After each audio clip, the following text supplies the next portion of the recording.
Alright, welcome back to the show. It's about 10:15 and we're getting some pretty intense wind now. One of those feeder bands on the back side of the storm has blown through. Lots of wind-driven rain.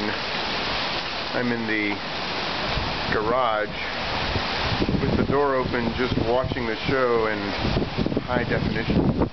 There's no television.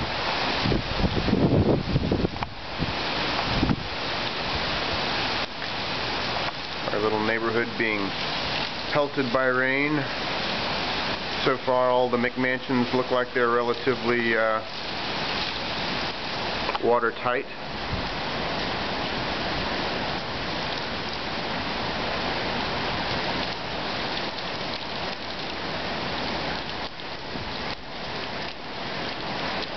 Here's what the yards look like, filling up with water a bit.